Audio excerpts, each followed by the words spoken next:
ஆக்சுவலாக பிரதீப்க்கு அப்புறம் வர்றது கொஞ்சம் கஷ்டமாக தான் இருக்குது. ஏன்னா மேட்ச் அப் எனக்கு பண்ணுறதுக்கு ஆகாதுன்னு நினைக்கிறேன். என்னடா ஆ இந்த கண்ணாடி நான் போடணுமா? தூக்கி போடணும்.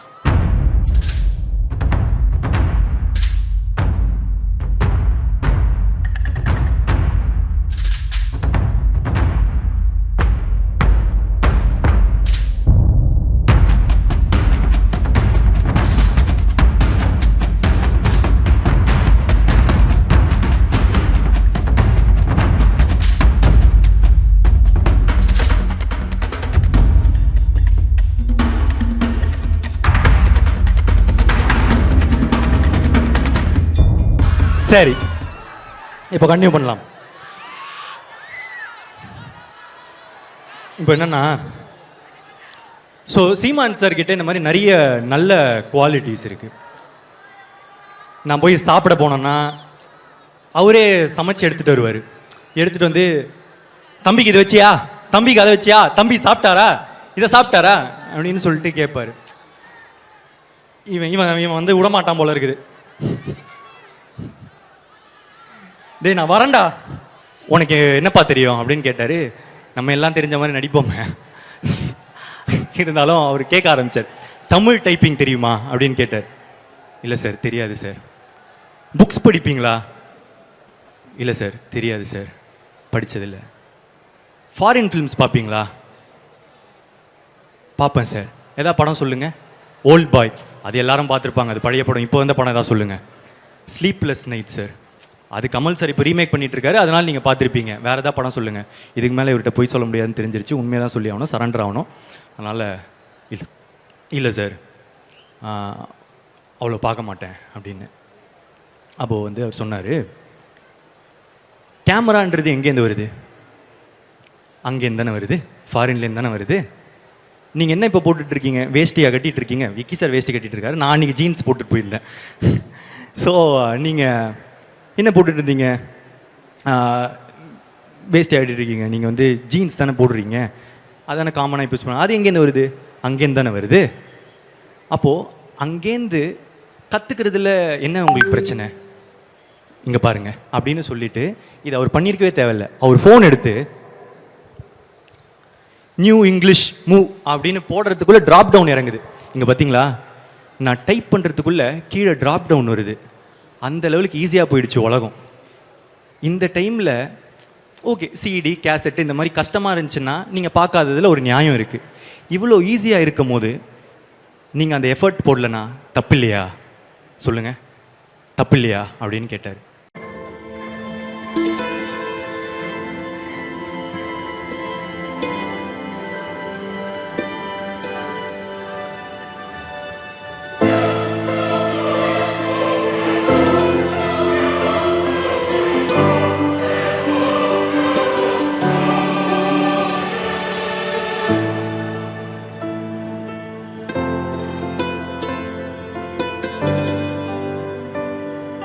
அந்த கேட் திறந்து அங்க போலாமா? அந்த ரேம்புக்கு போலாமா? Please please please.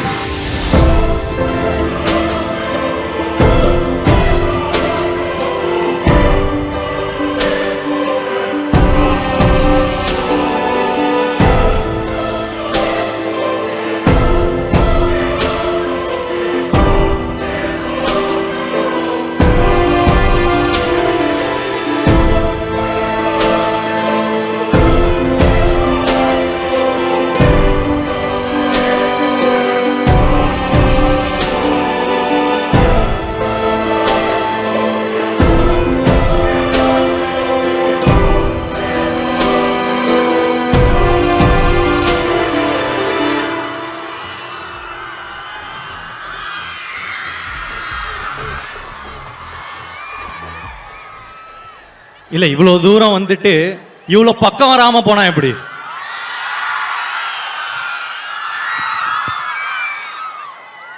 ரொம்ப தூரமா இருந்துச்சு. முதல்ல உங்கள ஒருத்தனை இங்க நிக்க வச்ச உங்களுக்கு நன்றி. டைரக்டா மேட்டருக்கு வரேன். ஸோ எதுக்கு லைக்? என்னம்மா? எனக்கு ஏதோ கேட்கல. ஆ,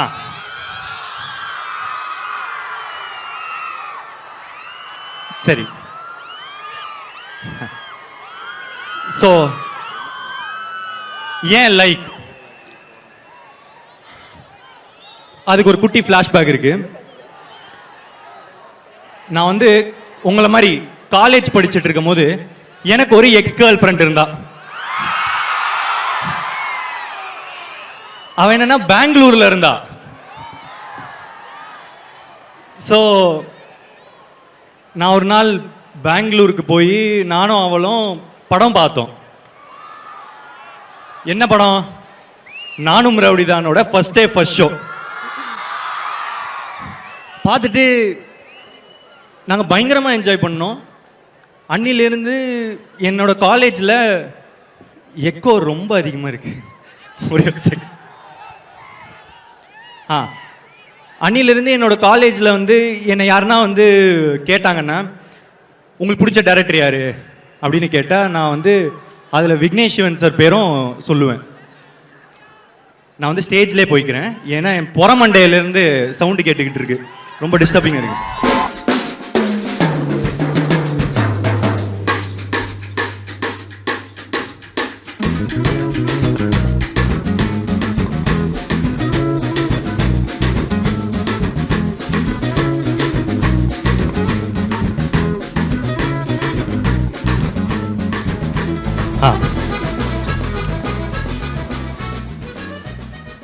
ஸோ என்னை வந்து எனக்கு ரொம்ப பிடிச்ச டைரக்டர் யாரு அப்படின்னு கேட்டால் அன்றைக்கி எப்போவுமே நான் வந்து விக்கி ப்ரோ பேரும் வந்து சேர்த்து தான் சொல்லுவேன்.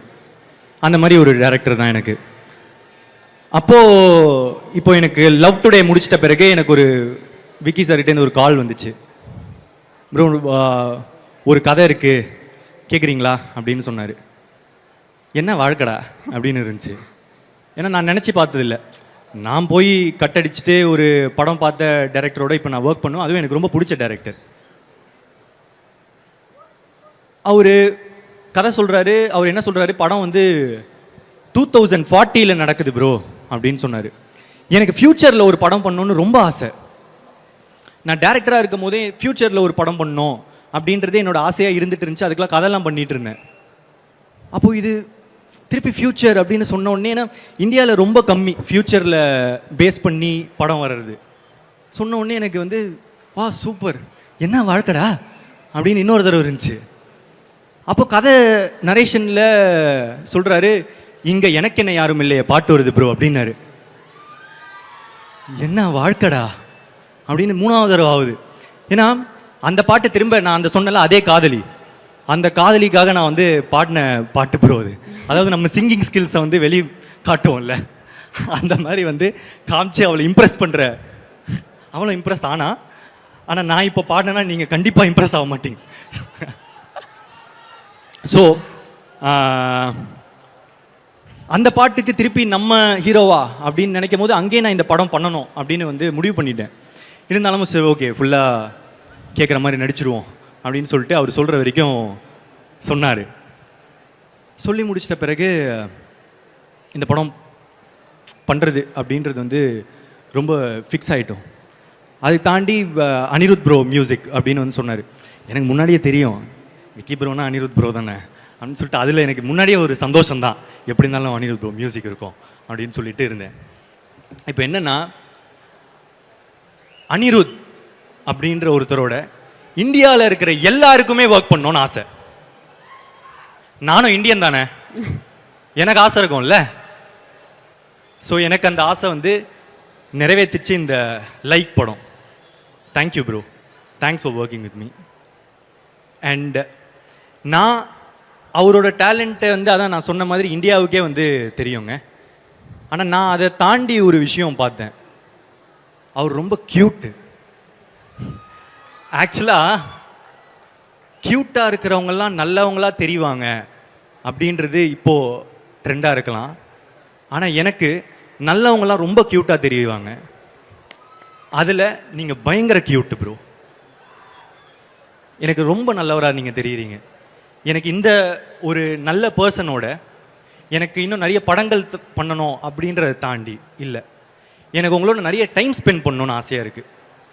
அண்ட் அதுக்கு ஒரு ஆப்பர்ச்சுனிட்டி எப்போனா கிடைக்கும் நான் நினைக்கிறேன். Like I want to spend more time with you. And அடுத்து பிரதீப் இ ராகவ், என்னோட ஆஸ்தான எடிட்டர். இந்த படத்தில் வந்து ஒரு புது நிறைய வித்தைகளெல்லாம் வந்து இறக்கியிருக்காரு. அவரோட எடிட்டிங் இந்த டைம் வந்து ஹி வாஸ் நிறைய ஸ்க்ரீன் பிளேக்கும் ஹெல்ப் பண்ணுற மாதிரி ஹி வாஸ் கிவிங் இன்புட்ஸ். அது வந்து நான் ரொம்ப அழகாக பார்த்தேன். Thank you bro, you're a great pillar. And Ravivarman sir, genius. ஒரே வார்த்தையில் சொல்லணுன்னா, நீங்கள் இப்போது இங்கே இல்லைன்னு நினைக்கிறேன் சார், ஆனால் எங்கே இருந்தாலும் இந்த படம் பண்ணதுக்கு ரொம்ப தேங்க்ஸ் சார். ஏன்னா ஒரு ஃப்யூச்சர் ஃபில்ம் அப்படின்றது வந்து ஒரு டிஓபி உங்களை மாதிரி நீங்கள் இல்லாமல் இது பாசிபிளாக இருந்திருக்காது சார். அண்ட் உங்கள் கூட ஒர்க் பண்ணிட்ட பிறகு என்னோடய எக்ஸ்பெக்டேஷன் லெவல் வந்து எங்கேயோ போயிடுச்சு. Thank you sir. And Muthuraj sir, again Ravivarman sir மாதிரி ஒரு இன்னொரு லெஜெண்ட். எனக்கு வந்து இந்த படத்தில் ரொம்ப பெரிய பெரிய ஆட்களோட ஒர்க் பண்ணுறதுக்கான ஒரு ஆப்பர்ச்சுனிட்டி கிடச்சிது. அண்ட் ஒரு செட்லாம் வரும். ஆக்சுவலி இந்த படம் பாருங்கள். ஆக்சுவலாக படம் பார்த்துட்ட பிறகு தான் முத்துராஜ் சாரோட டீகோட் செஷன் வந்து வைக்கிற மாதிரி ஒரு படம் இது. Thank you sir. அண்ட் இப்போது நடிகர்களில் எஸ்ஜே சூர்யா சார். இப்போ என்னென்னா ஒரு கொஞ்சம் டைம் எடுக்குங்க, ஒரு பெரிய கதை இது. அங்கே ஆக்சுவலாக ஒருத்தங்க எஸ்ஜே சூர்யா சார் ஃபோட்டோவோட ஒருத்தர் இருக்கார். நிறைய பேருக்கு அவரை பிடிக்கும். அதே மாதிரி தான் நானும் வந்து காலேஜில் வந்து படித்து முடித்த பிறகு ஏடியா சேரணும்னு ஆசைப்பட்டேன். அப்போ எனக்கு அவரை மாதிரியே எஸ்ஜே சூர்யா சாரோட ஸ்க்ரீன் பிளேனா எனக்கு ரொம்ப பிடிக்கும். ஸோ நுங்கம்பாக்கத்தில் ஒரு ஃப்ளாட்டு, அங்கே போயிட்டு என்னோட ரெஸ்யூம் கொடுத்து சாரை பார்க்கணும் அப்படின்னு சொன்னேன். இல்லை சார், பார்க்குறது கஷ்டம், நீங்கள் ரெஸ்யூம் கொடுத்துட்டீங்களா, நீங்கள் கிளம்பலாம் அப்படின்னு சொன்னாங்க. நான் என்ன பண்ணேன், அப்படியே அந்த ஃப்ளாட் விட்டு வெளியே போயிட்டு ஆப்போசிட்டில் ஒரு படிக்கட்டு இருந்துச்சு, அங்கேயே உட்காந்துட்டேன்.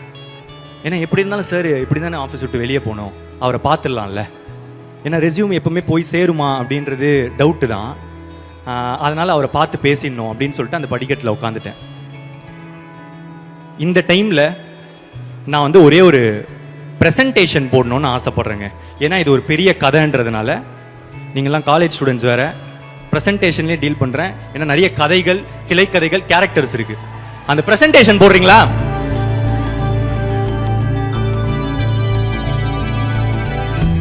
இப்போ அடுத்த ஸ்லைடுக்கு போங்க.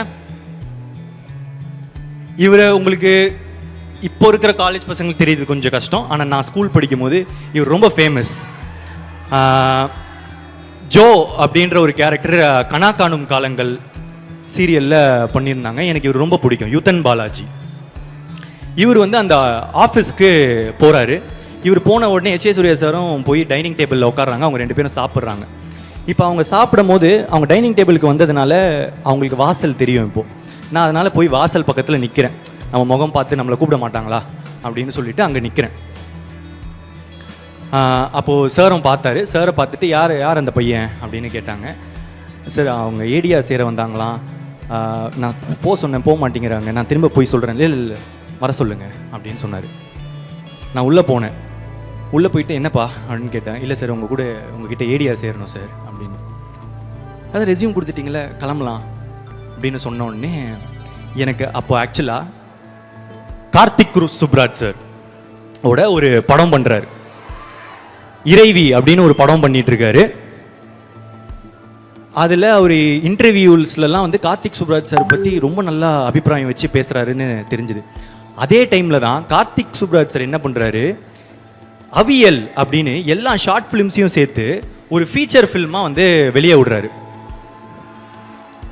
அதில் ஒன் ஆஃப் த ஷார்ட் ஃபிலிம்ஸாக என்னோட ஃபஸ்ட்டு ஷார்ட் ஃபிலிம் வந்து செலக்ட் ஆகிட்டு இருந்துச்சு. என்னப்பா ஐ லவ் யூ. ஸோ அதில் ஒன் ஆஃப் த ஷார்ட் ஃபிலிம்ஸாக எனக்கு செலக்ட் ஆகிடுச்சு. அப்போ நான் என்ன சொல்கிறேன், சார் என்னோட ஷார்ட் ஃபிலிம் வந்து கார்த்திக் சுப்ராஜ் சாரோட அவியலில் வந்து தேட்டருக்கு எடுத்து செலக்ட் பண்ணியிருக்காங்க சார்னு சொன்னோடனே டேரக்டரா நீங்கள் வாங்க உட்காருங்க அப்படின்னாரு. ஐயோ நம்ம ஷார்ட் ஃபிலிம் டேரக்டர் இவர் ஏதாவது தப்பாக புரிஞ்சுக்கிட்டாரா அப்படின்னு நினச்சேன். இப்போல்லாம் பழகிட்ட பிறகு தான் தெரியும் அவருக்கு ஒரு ஷார்ட் ஃபிலிம் டேரக்டர் ரொம்ப மரியாதை தான் கொடுத்து பேசுவாங்க. டேரக்டர்னாலே அவருக்கு ரொம்ப ரெஸ்பெக்ட். ஸோ கூப்பிட்டு உட்கார வச்சார். உட்கார வச்சு எனக்கு கேள்விகள் கேட்க ஆரம்பித்தார். உனக்கு என்னப்பா தெரியும் அப்படின்னு கேட்டார். நம்ம எல்லாம் தெரிஞ்ச மாதிரி நடிப்போமே, இருந்தாலும் அவர் கேட்க ஆரம்பித்தார். தமிழ் டைப்பிங் தெரியுமா அப்படின்னு கேட்டார். இல்லை சார் தெரியாது சார். புக்ஸ் படிப்பீங்களா?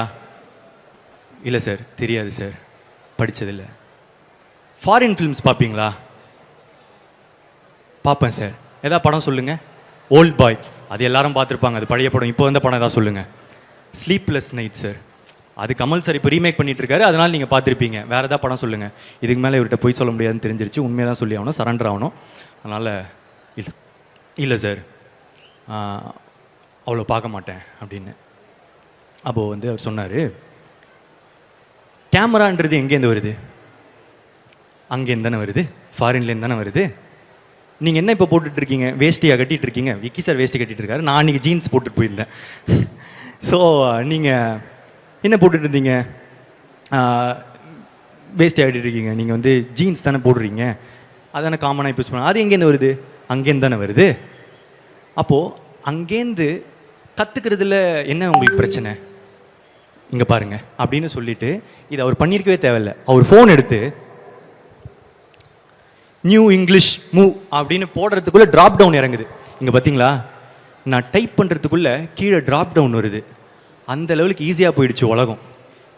இந்த டைமில் ஓகே சிடி கேசட்டு இந்த மாதிரி கஷ்டமாக இருந்துச்சுன்னா நீங்கள் பார்க்காததில் ஒரு நியாயம் இருக்குது.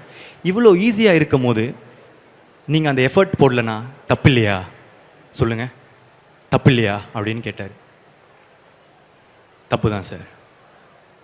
உங்களுக்கு என்ன வயசாகுது? 21 வயசு சார். போய் எல்லாத்தையும் கற்றுட்டு வாங்க. சரி கற்றுக்கிட்டா சேர்த்துப்பீங்களா? கற்றுக்கிட்டு வாங்க அப்படின்னு சொன்னார். அங்கேருந்து கீழே போனேன். கீழே போனால் யுத்தன் பாலாஜி வராரு. வந்துட்டு அன்றைக்கி என்கிட்ட ஒரு 4 வார்த்தை நல்லதாக சொன்னார். என்ன சொன்னாருன்னு எனக்கு அவ்வளோ ஞாபகம் இல்லைங்க, ஆனால் நல்லதாக சொன்னார். நம்ம எப்பவுமே கொஞ்சம் லோவாக இருக்கும் போது அவங்க என்ன சொல்கிறாங்கன்றது முக்கியம் இல்லை, நல்லதாக சொன்னாங்கனால அதுவே போதும். அவங்க கடைசி வரைக்கும் நம்ம வாழ்க்கையில் நல்லவங்களாக நிற்பாங்க. அந்த மாதிரி எனக்கு அவர் நிற்கிறார். இதுலேருந்து நான் வந்து வீட்டுக்கு போகிறேன். வீட்டுக்கு போனதுலேருந்து அவர் சொன்ன லைன் எக்கோவாக கேட்குது. ஃபாரின் ஃபிலிம்ஸ் பார்ப்பீங்களா? ஃபாரின் ஃபிலிம்ஸ் பார்ப்பீங்களா? ஃபாரின் ஃபிலிம்ஸ் பார்ப்பீங்களா? ஃபாரின் ஃபிலிம்ஸ் பார்ப்பீங்களான்னு. ஸோ அப்போதுலேருந்து 1.5 வருஷத்துக்கு நான் வந்து காலையில் ஆஃபீஸ் போவேன், ஈவினிங் வருவேன். ஈவினிங் வந்துட்டு ஒரு ஃபாரின் படம், எல்லா லாங்குவேஜ், ஜெர்மன், ஃப்ரெஞ்சு, ஈரான், இந்த மாதிரி எல்லா இதுவும் பார்க்க ஆரம்பித்தேன். அப்போ தான் எனக்கு தெரிஞ்சது, ஓகே ஈரானியன் ஃபிலிம்ஸ்னால் வந்து ரியலிஸ்டிக்காக இருக்கும் போல், ஃப்ரெஞ்ச் ஃபிலிம்ஸில் எடிட்டிங் சூப்பராக இருக்கும் போலன்னு என்னோடய பெர்ஸ்பெக்டிவே வைட் ஆகிடுச்சு. நிறைய கற்றுக்கிட்டேன். அந்த 1.5 வருஷம் கழிச்சுட்டு வேல்ஸ் காலேஜ் யூனிவர்சிட்டியில் போயிட்டு, வேல்ஸ் இன்டர்நேஷ்னல் ஃபில்ம் இன்டர்நேஷ்னலில் போயிட்டு ஒரு படம் சைன் பண்ணுறேன். அது வேறு கதை, இன்னொரு நாள் சொல்கிறேன். ஸோ அவங்க போய் சைன் பண்ண அவங்க சொல்கிறாங்க, நீங்கள் ஒரே ஒரு ஹீரோ மட்டும் நம்ம லாக் பண்ணிட்டா இந்த ப்ராஜெக்ட் டேக் ஆஃப் ஆகிடும். இப்போ நான் போகிறேன், நமக்கு சினிமாவில் யாருமே தெரியாது, ஐடி காலேஜ் ஒரு பேக்ரவுண்ட் இல்லை. ஸோ என்ன பண்ணுறது, ஹீரோ எங்கே நின்னு சொல்லி யோசிச்சுட்டு இருக்கும்போது எனக்கு ஒரே ஒருத்தர் சினிமாவில் தெரியும். அவர் என் காலேஜ் சீனியர், நாளைய இயக்குனர்லாம் வந்து பண்ணியிருக்காரு, அதனால் அவருக்கு கொஞ்சம் கான்டாக்ட்ஸ் இருக்குது அப்படின்னு போனேன். அஸ்வத், அவர்கிட்ட போயிட்டான்னா, எனக்கு வந்து எஸ்ஜே சூர்யா சார்கிட்ட கதை சொல்லணுன்னு ஆசையாக இருக்குது, ஏதாவது வழி இருக்கா அப்படின்னு கேட்டேன். மச்சான் இருறா அப்படின்னு சொல்லிட்டு போனார், பக்கத்து ரூமுக்கு போனார். போயிட்டு கால் முடிச்சு, என்ன யாருக்கு கால் பண்ணார் தெரியுமா? ஸ்ரீ கார்த்திக். இவங்க வந்து ஒரு கணம் படத்தோட டைரக்டர். இவர்கிட்ட பேசிட்டு வந்து என்கிட்ட வந்து சொன்னாங்க, மச்சான் நான் ஸ்ரீ கார்த்திக்னு எனக்கு ஒரு ஃப்ரெண்ட் இருக்கான், அவன் வந்து ட்ரீம் வாரியர்ஸில் ஒரு படம் பண்ணுறான், அவன் அதே ட்ரீம் வாரியர்ஸ் வந்து மான்ஸ்டர்னு ஒரு படம் பண்ணுறாங்க. அந்த மான்ஸ்டரில் ஹீரோ வந்து எஸ்ஜே சூர்யா சார் தான். ஸ்ரீகார்த்திக் என்ன சொல்கிறான், அவனால் உன்னை வந்து அந்த செட்டுக்கு கூப்பிட்டு போக முடியுமா, அதுக்கு மேலே உன்னோடதுடாண்டா அப்படின்றான். நான் ஓகே நான் போதும்ண்ணா அப்படின்னு. இப்போ இங்கே என்னென்னா, பசங்க அவங்க ஃப்ரெண்டுக்கு மட்டும் ஹெல்ப் பண்ண மாட்டாங்க, அவங்க ஃப்ரெண்டோட ஃப்ரெண்டோட ஃப்ரெண்டோட ஃப்ரெண்டோட ஃப்ரெண்டோட ஃப்ரெண்டோட ஃப்ரெண்டுக்கும் ஹெல்ப் பண்ணுவாங்க. அவ்வளோதான் பசங்க. அந்த மாதிரி தான் ஸ்ரீகார்த்திக்கு, அந்த மாதிரி தான் அஸ்வத், 2 பேரும் என்னை ஹெல்ப் பண்ணாங்க. என்னை கூப்பிட்டு போய் அந்த செட்டில் நிற்க வச்சாங்க. வெயிட் பண்ணிகிட்டு இருந்தோம். எஸ்ஜே சூர்யா சார் வந்தார். வந்த உடனே நான் போய் பேசினேன். சார் நான் இந்த மாதிரி வேல்ஸில் வந்து சைன் பண்ணியிருக்கேன், உங்ககிட்ட கதை சொல்லணும் சார் அப்படின்னு. சரிப்பா நான் கேட்டுறேன்னாரு. ஆனால் எனக்கு ஆக்சுவலாக நம்பிக்கை இல்லை. ஸோ அதனால் அங்கேயே வந்து நான் வந்து சார் நான் எனக்கு ஒரு 1 minute டைம் தெரியுங்களா, நான் வந்து 1 line மட்டும் இங்கே சொல்கிறேன். இல்லைப்பா நான் இன்னொரு நாள் கேட்டுடுறேன் அப்படின்னாங்க. ஸோ ரேம்புக்கு வரேன்ப்பா, இங்கே தான் சவுண்டு கொஞ்சம் இதுவாக இருக்குது. Okay yeah. ஸோ வரேன். ஸோ ஸோ நேராக போயிட்டு இருக்கும்போது இந்த மாதிரி தடைகள் வந்தால் கொஞ்சம் கஷ்டமாக இருக்குது. இந்த படத்துக்கும் இந்த மாதிரி தான் நிறைய தடைகள் வந்துச்சு. என்னால் வந்துடுவோம். ஐயா அவனை யாராவது கொஞ்சம் மியூட் பண்ணுங்க ஐயா. எங்கே விட்டேன்? செட்டுக்கு போனோமா. செட்டுக்கு போயிட்டு சார் சொன்னார், நான் உங்கள் கதை கேட்குறேன்ப்பா அப்படின்னாரு. நான் வந்து சார் ஒரே ஒரு நிமிஷம் சார், நான் வந்து 1 line மட்டும் சொல்லிடுறேன். இல்லைப்பா நான் கேட்குறேன் சார் ஒரு நிமிஷம் சார், நான் 1 line மட்டும் சொல்லிடுறேன் சார் சொல்லும் போது இங்கே பின்னாடி அஸ்வத்துக்கும் ஸ்ரீகார்த்திக்கும் ஒரே ஒரு மாதிரி ஆகுது. என்னடா அவனை கூப்பிட்டு வந்து ஒரு மாதிரி பண்ணிகிட்டு இருக்கான்னு. ஆனால் இப்போ என்னென்னா, வாய்ப்பு வந்து எப்போனா தான் ஒரு தடவை கிடைக்கும். அதை மிஸ் பண்ணிட்டா திருப்பி கிடைக்குமான்னு தெரியாது. அதனால் ஃபுல் எஃபர்ட் போட்டுருணும். நோ சொன்னால் நோ சொல்லிட்டோம். ஸோ அதனால் சொல்லிட்டு நான் சார் 1 line சார் அப்படின்னு, இங்கே பாருங்கப்பா நான் கண்டிப்பாக கேட்குறேன், இதுதான் என் நம்பரு எடுத்துக்கோங்க அப்படின்னு சொன்னார்.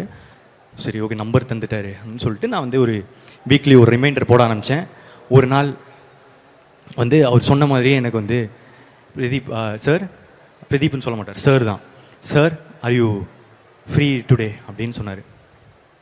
அன்னைக்குன்னு பார்த்து த்ரோட்டு போயிடுச்சு, ஃபுல் கோல்டு. ஸோ எனக்கு பயங்கர கோல்டு, எனக்கு பேசவே முடியல. இப்போ நான் இந்த வாய்ஸில் போய் அவருக்கு வந்து நரேஷன் கொடுத்தா கண்டிப்பாக ஓகே ஆகாதுன்னு எனக்கு தெரியும். ஆனால் அதே டைமில் இந்த வாய்ப்பை தட்டி விட்டுட்டா திரும்ப கிடைக்குமானோ எனக்கு தெரியலை. ஸோ என்ன பண்ணுறேன், அவருக்கு கால் பண்ணி, சார் எனக்கு ஆக்சுவலாக வாய்ஸ் கொஞ்சம் இப்படி ஆயிடுச்சு சார், நான் கொஞ்சம் சார் நம்ம இன்னொரு நாள் மீட் பண்ணலாமா சார் அப்படின்னு சொல்லி கேட்குறேன். ஏன்னா அப்படியே லைவ் ப்ரூஃப் தரேன் நான், அப்போ தான் நம்புவார். இல்லைனா பொய் சொல்கிறேன்னு கூட நினச்சிக்கலாம்ல. ஸோ அவரும் வந்து இல்லைப்பா நான் வந்து உனக்கு நான் இன்னொரு நாள் நான் கண்டிப்பாக கேட்குறேன் அப்படின்னு சொன்னார். இன்னொரு நாள் நடக்குது. அவர் சொன்ன மாதிரியே வந்து are you feeling better today அப்படின்னு சொல்லிட்டு 1 week கழித்து, என் கேர்ள் ஃப்ரெண்ட் கூட அப்போ அப்படி கேட்டதில்லை, அவர் கேட்டார். கேட்டுட்டு சார் ஓகே சார் நான் வந்துடுறேன் அப்படின்னு சொல்லிட்டு பார்க் ஹோட்டலுக்கு கூப்பிட்டாரு. அந்த அப்போ தான் நான் வந்து ஃபஸ்ட் டைம் ஒரு 5 star ஹோட்டலுக்குள்ளே போகிறேன். அந்த கிரெடிட்ஸ் வந்து ஃபுல்லாக எஸ்ஜே சூர்யா சாருக்கு தான். பா பயங்கரமாக இருக்குல்ல அப்படின்னு சொல்லிட்டு பார்க் ஹோட்டலுக்குள்ளே போயிட்டு இந்த ரெஸ்டாரண்ட்டில் கதை சொல்லுன்னு சொன்னாங்க. அவர் மிகப்பெரிய தப்பு பண்ணுறாருன்னு எனக்கு தெரிஞ்சிருச்சு. ஏன்னா நான் கொஞ்சம் லவுடாக நரேட் பண்ணுவேன். நான் வந்து ஆரம்பித்து சார் ஓப்பன் பண்ணா அப்படின்னு சொல்லி ஓப்பன் பண்ண இந்த ரெஸ்டாரண்ட்காரங்கெல்லாம் வந்துட்டாங்க.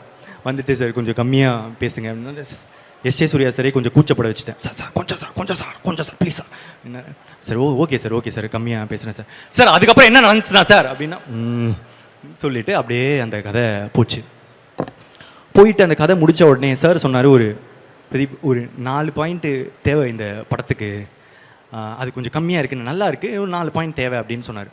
சொல்லிவிட்டு நீங்கள் நல்லா நரேட் பண்ணுறீங்க, ஆக்சுவலாக நீங்கள் நல்லா நடிக்கிறீங்க, நான் கவனித்தேன் அப்படின்னு சொன்னார். உங்களுக்கு ஒரு பிரைட் ஃப்யூச்சர் இருக்குது அப்படின்னு சொல்லிட்டு போனார். இப்போ நான் அன்றைக்கி ஃபேஸ் பண்ணது ரிஜெக்ஷன் தான்.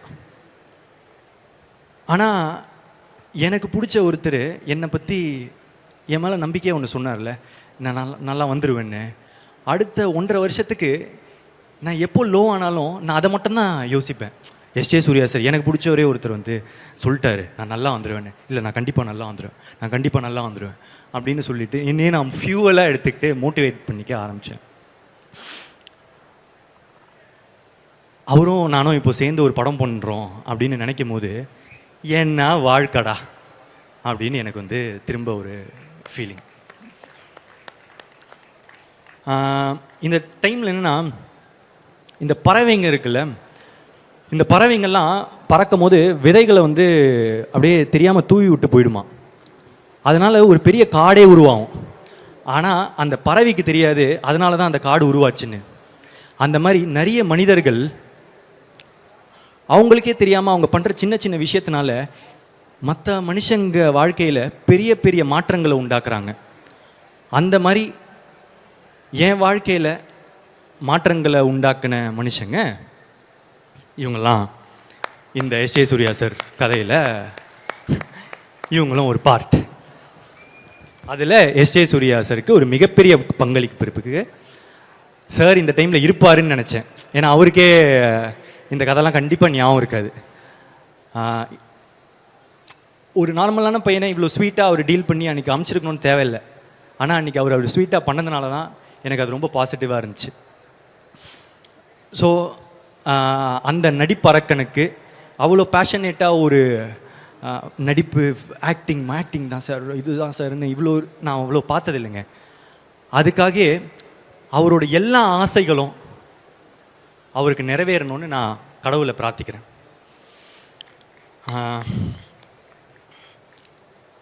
அதை தாண்டி இந்த ப்ரெசன்டேஷன் ஐடியா எங்கேருந்து வந்துச்சுன்னா நம்ம சீமான் அண்ணன்கிட்ட இருந்தால் வந்துச்சு. அவர் பிரச்சாரம் போகும்போதெல்லாம் வந்து இப்போது இந்த மாதிரி ப்ரெசன்டேஷன் போட்டு எக்ஸ்பிளைன் பண்ணுறத பார்த்தேன். ஆக்சுவலாக எனக்கு ரொம்ப பிடிச்சிருந்துச்சு, சொல்கிறதெல்லாம் கொஞ்சம் புரியுது. ஸோ இந்த ஐடியா நல்லா இருக்கே அப்படின்னு சொல்லிட்டு அந்த விதையை நான் எடுத்துக்கிட்டேன். இந்த மாதிரி அவர்கிட்ட நிறைய சீமான் அண்ணன்கிட்ட நிறைய நல்ல குவாலிட்டிஸ் இருக்குது. ஃபார் எக்ஸாம்பிள், எல்லாரையும் ரொம்ப நல்லா பார்த்துப்பாரு. வரண்டா இவன் வேற ஒருத்தன்.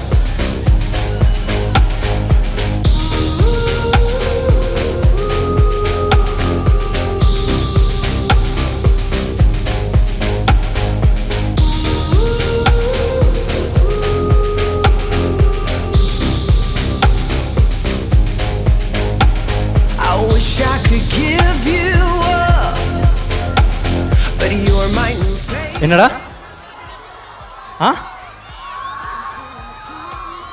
இந்த கண்ணாடி நான் போடணுமா? தூக்கி போடு.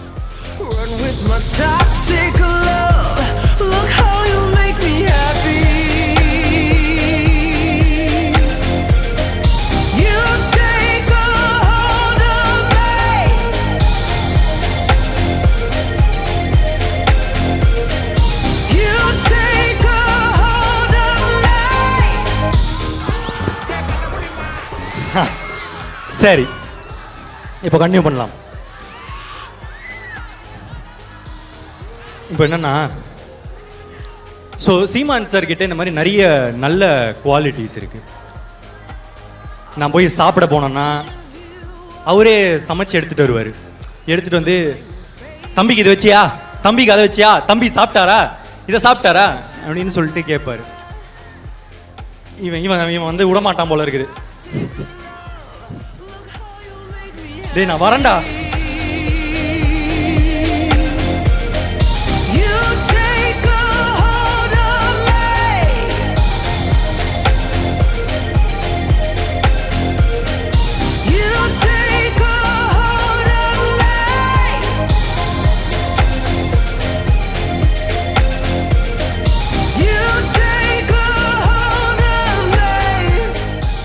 ப்ளீஸ்டா கொஞ்சம் கோஆப்ரேட் பண்ணு.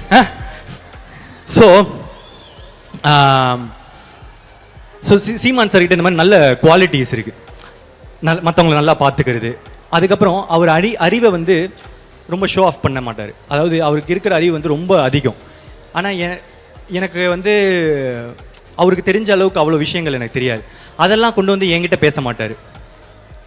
அதே மாதிரி அரசியல்லேருந்து யாருன்னா வந்தாங்கன்னா அவங்ககிட்ட போய் சினிமா பேச மாட்டார். யார்கிட்ட என்னென்ன பேசணுமோ அதை மட்டுமே பேசுவார். அது ஒரு பயங்கரமான குவாலிட்டி. அதை நான் அவர்கிட்ட இருந்து அப்சர்வ் பண்ணேன். அதை நான் யூஸ் பண்ணணும்னு நான் நினைக்கிறேன். இந்த மாதிரி சார் ஆக்சுவலாக அவரும் நான் பார்த்த ஒன் க்யூட். ஸோ சீமான் சார், அதுக்கப்புறம் இந்த மாதிரி ஒரு லிஸ்ட் வச்சுருக்கேன். ஒரே ஒரு செகண்ட்.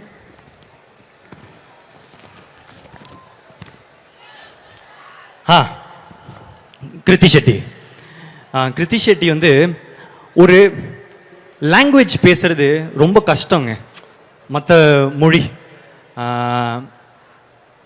இவன் நான் ஹைதராபாத்லாம் போகிறேன், தெலுங்கில் பேசணுன்னா ரொம்ப கஷ்டமாக இருக்குது.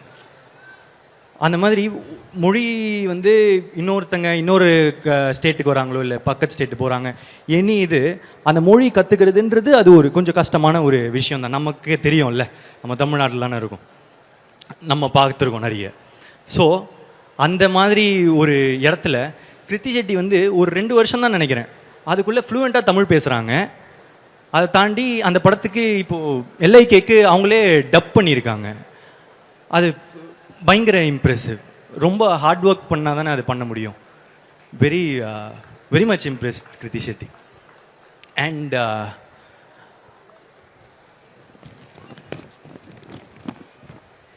யோகி பாபு சார்.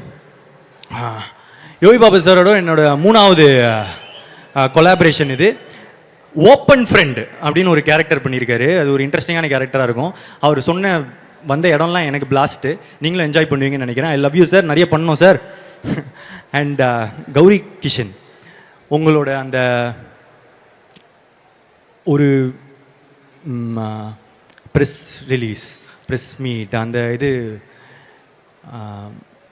நீங்கள் எதிர்த்து நின்ன விஷயம் எனக்கு ரொம்ப பிடிச்சிருந்துச்சி.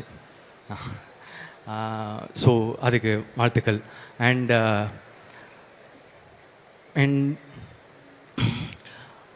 ரொம்ப நல்லா நடிக்கிறீங்க. இதை தாண்டி Malavika ma'am, Anandraj sir, VTV Ganesh sir, Sara sir, Sunil Reddy sir, Rangaraj Pandey sir, Prashanth Rangaswamy bro, Abhishek Raja brother, Deepika, Riya Suman, Ezhilarasan, Albert, Kaathu Karuppu, அதுக்கப்புறம் நிறைய யூடியூபர்ஸ், நிறைய இன்ஃப்ளூயன்சர்ஸ், கேமியோ பண்ண Mysskin sir, love you sir. அதுக்கப்புறம் நான் ஷார்ட் ஃபிலிம் நடித்த அமிர்தா ஐயர், திரும்ப அவங்களோட நடித்த ரொம்ப சந்தோஷம். என்னோடய ஸ்டைலிஸ்ட் பிரவீன் ராஜா, ஜெயக்குமார், ஃபியூச்சர் படத்துக்கு ரொம்ப important. And Peter Hein sir, thanks sir என்னை உரிச்சதுக்கு. VFX மேங்கோ போஸ்ட், நீங்கள் ரொம்ப இம்பார்ட்டன்ட் பில்லருங்க இந்த படத்துக்கு. I think thank you so much. And dance masters, Baba Bhaskar sir, Sandy master, Jani master, Sathish master, Suren master, Anusha master, Sakthivel master, thank you thank you. And என்னோட team Ramesh, Prashanth, Akshi, Pavithra, MS, Sekar, thank you so much. அதுக்கப்புறம் என்னோட producers Lalit sir, Nayanthara ma'am, Vicky bro. இந்த படத்துக்கு ப்ரொடக்ஷன் ஆக்சுவலாக கஷ்டங்க. ஏன்னா ஃப்யூச்சர்ன்றதுனால நிறைய செலவு இருக்கும். என்னோடய ப்ரொடியூசர்ஸோட எஃபர்ட் இல்லைன்னா ரொம்ப கஷ்டம். நிறைய கோத்ரூ பண்ணியிருக்காங்க இந்த படத்துக்காக. ஏன்னா இந்த 3 இயர்ஸாக மார்க்கெட் ஷிஃப்ட்டு, அது இதுன்னு ஒரு whole journey industry has win through. And இது இப்போது வந்திருக்குன்னா கண்டிப்பாக thank you so much to my producers. அதை தாண்டி இப்போது லைக் பற்றி நான் ஒன்று சொல்லணும்னு நினச்சேன். ஆக்சுவலாக அந்த நேற்று தெலுங்கு ப்ரெஸ் ரிலீஸில் AI யூஸ் பண்ணி ஒன்று பண்ணேன். அதுவும் பண்ணலான்னு பார்த்தா எனக்கு கொஞ்சம் இன்டர்நெட் கொஞ்சம் கம்மியாக இருக்குது. ஸோ டேரெக்டாக சொல்லிடுறேன். ஏன்னா யூஸ்வலாக எனக்கு வந்து இந்த ஜென்சிக்கு அட்ராக்ட் பண்ணுற மாதிரி படம் பண்ணுறீங்க அந்த மாதிரி சொல்லுவாங்க. நான் எப்போவுமே யோசிப்பேன், நான் எல்லா விதமான தரப்பான மக்களுக்கு ஏற்ற மாதிரி படங்கள் தானே அப்படின்னு யோசிப்பேன். ஆனால் ஆக்சுவலாக இந்த படம் இந்த AI பேஸ் பண்ணி இந்த மாதிரி டெக்னாலஜி ஃப்யூச்சர் அப்படின்றதுனால இன்னும் ஜென்சிக்கும் ஜென் ஆல்ஃபாவுக்கும் இன்னும் கொஞ்சம் பிடிச்ச மாதிரி படமாக இருக்க வாய்ப்பு இருக்குது. அண்ட் இது AI இப்போ நம்ம எல்லாத்துக்கும் ChatGPT யூஸ் பண்ணுறோம்ல, அதை சொல்கிறது தான் இப்போ நம்புகிறோம். ஸோ 2040 இது நடந்தால் எப்படி இருக்கும் அப்படின்றது தான். ஸோ இது என்னடா கொஞ்சம் ஃபார்வர்டாக இருக்கே, நமக்கு புரியுமா அப்படின்ற ஏரியா இருந்துச்சுன்னா, இதோட ட்ரீட்மெண்ட் வந்து நல்ல கமர்ஷியலான விக்கி ப்ரோ ஸ்டைலில் இருக்கிற ஒரு படம். அவர் படத்தில் என்ன இருக்கும்? லவ் இருக்கும், காமெடி இருக்கும், சாங்ஸ் இருக்கும். அவங்க combination Anirudh bro and Vicky bro songs இருக்கும். அது எல்லாமே இந்த படத்தில் இருக்குது. இந்த படத்தில் நானும் இருக்கேன் அவர் ஸ்டைலில். I have acted in it. எனக்கு இந்த படம் ஒரு புது முயற்சி, ஒரு புது கதை, உங்களுக்கு எல்லாருக்கும் பிடிக்கும்னு நான் நம்புகிறேன். Thank you so much. இதை தாண்டி லாஸ்ட்டாக ஒரே ஒரு விஷயம். எப்பவுமே நான் என்னோட ஃபேன்ஸ் அப்படின்னு சொல்கிறதுக்கு வந்து கொஞ்சம் கூச்சப்படுவேன். ஏன்னா என்னடா உனக்கு அதுக்குள்ளே ஃபேன்ஸா அப்படின்லாம் வந்து எதாவது சொல்லுவாங்க அப்படின்றதுக்கு. ஆனால் இப்போ நான் போகிற இடம்லாம் அவங்க எனக்காக பண்ணுறதை வந்து காட்டுறதும், அவங்க எனக்காக பண்ணுறதை நான் பார்க்குறதும், அவங்க இன்டர்நெட்டில் எனக்காக சப்போர்ட் பண்ணுறதும், இதெல்லாம் பார்த்துட்டு அவங்க பேரை சொல்ல நான் ஏன் கூச்சப்படணும்னு தோணுச்சு. ஸோ இப்போ சொல்கிறேன், என்னோட fans,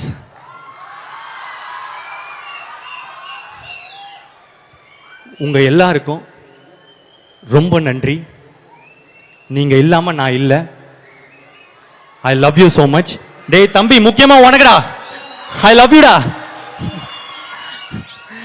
thank you, I love you.